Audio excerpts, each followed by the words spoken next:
Another belief that could definitely stop you from talking to your kids is the belief that talking about it is embarrassing.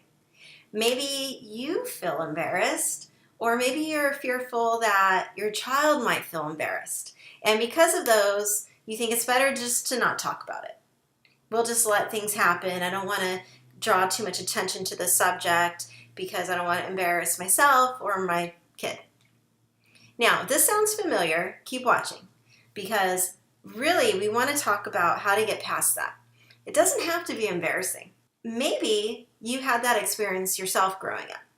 Think about when you were a kid, maybe a teen or going through puberty. Was there anything that you recall that was really difficult or challenging for you? If so, it's possible that you have that belief and you might project that belief onto your child. And you may not even realize you're doing it.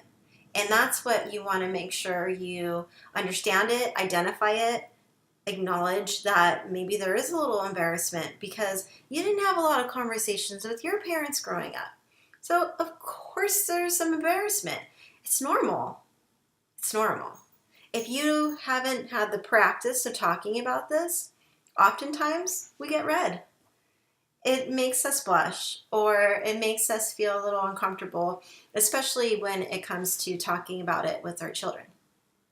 All right? What's great is that the opposite of that belief is true. Because actually, if you feel embarrassed, the way to get past being embarrassed is to talk about it. Crazy, huh? So you're going to need to have discussions and feel a little awkward for a few moments in order to get past that, in order to get through that. And you'll want to do that with your child too. So if your child is the one that's feeling embarrassed or awkward, rolling their eyes, oh, yeah, mom, I know everything already. Or if your child cuts you off when you start explaining things, maybe you start to tell them something and they're like, okay, that's enough. I've heard enough. I don't need to talk about it anymore. It doesn't mean they've heard enough forever. Just that day. Okay? For that day, that was enough. But the talk isn't just one conversation. It's lots and lots and lots of conversations. There's many of them. And they need to start early, and they need to continue through your child's entire lives.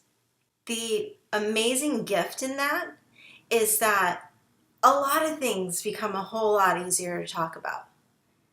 I believe if you can talk about sex, you could probably talk about anything with that person, right?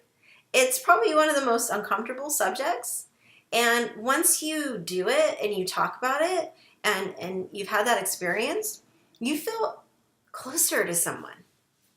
Be open to moments and experiences that are happening every day that you can take advantage of to have a conversation. And we'll talk more about this in detail on the program. So keep on watching. For now, we're going to end this video so we can go to our next subject and talk about what to do when you feel uncertain about what to say. Okay? I'll see you there. Bye-bye.